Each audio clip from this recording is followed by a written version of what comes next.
Hello hi నమస్తే welcome to MK media. నేను మీ మధు కళ్యాణ్.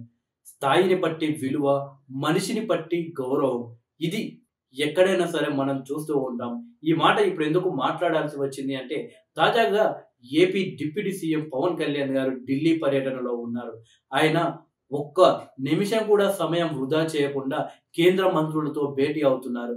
నిన్న దాదాపు ఒకే రోజులో 7 మంది కేంద్ర మంత్రులతో డిప్యూటీ సీఎం పవన్ కళ్యాణ్ గారు భేటీ అయ్యారంటే అర్థం చేసుకోవచ్చు. పవన్ కళ్యాణ్ గారికి ఆంధ్రప్రదేశ్ రాష్ట్ర అభివృద్ధిపై ఆయనకు ఉన్న పట్టుదల, అలాగే ఏపీ ప్రజల పట్ల ఆయనకు ఉన్న బాధ్యత. గతంలో వైఎస్ జగన్మోహన్ రెడ్డి గారు ఎప్పుడు ఢిల్లీ వెళ్ళినా కానీ ఏపీ అభివృద్ధి గురించి పక్కకు పెట్టి కేవలం ఆయనపై ఉన్న కేసులు కొట్టివేయాలి అని పెద్దలతో వైఎస్ జగన్మోహన్ రెడ్డి గారు కలిసి మాట్లాడినట్లు వార్తలు వచ్చాయి.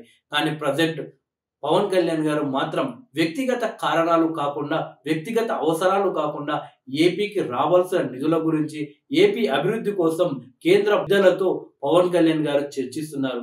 ఇక అసలు విషయాల్లోకి వెళ్తే, గత ప్రభుత్వంలో భారీ అవకతవకలు జరిగాయని, వాటిపై కేబినెట్ సమావేశంలో చర్చిస్తామని ఉప ముఖ్యమంత్రి పవన్ కళ్యాణ్ గారు వెల్లడించారు.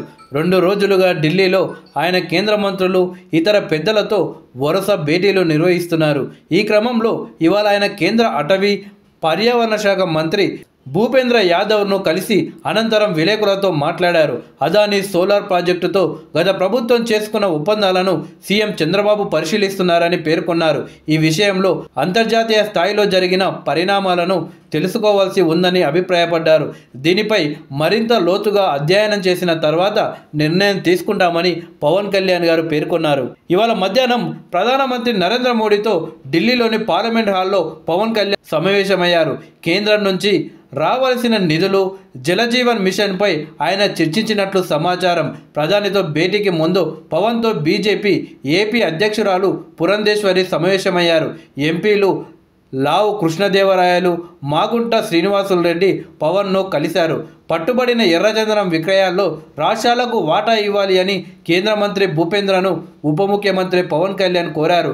ఇవాళ భూపేంద్ర యాదవ్తో పవన్ సమావేశమయ్యారు. ఎర్రచందనం రక్షణ, స్మగ్లింగ్ నిరోధం, తుంగల అమ్మకంలో అనుసరిస్తున్న విధానాలపై కేంద్ర మంత్రితో చర్చించారు. కేంద్ర మంత్రి దృష్టికి పలు విషయాలు తీసుకువెళ్లారు. ఎర్రచందనం అమ్మకాలు, ఎగుమతుల ప్రక్రియను సింగిల్ విండో విధానానికి మార్చాలి అని కోరారు. దీని ద్వారా అంతర్జాతీయ స్థాయిలో నిర్వహించే వేలంలో మెరుగైన ఫలితాలు వస్తాయని తెలిపారు. బొటానికల్ సర్వే ఆఫ్ ఇండియా ఇటీవల ప్రతిపాదించిన ప్రకారం ఎర్రచందనం అమ్మకం, ఎగుమతి చేసే విషయంలో సింగిల్ విండో విధానం ఉంటే మేలని అభిప్రాయం వ్యక్తం చేశారు. ఈ విధానానికి ఆంధ్రప్రదేశ్ అటవీ శాఖ కస్టోడియన్గా వ్యవహరిస్తుందని, ఈ ప్రతిపాదనను పరిశీలించాలని పవన్ విజ్ఞప్తి చేశారు.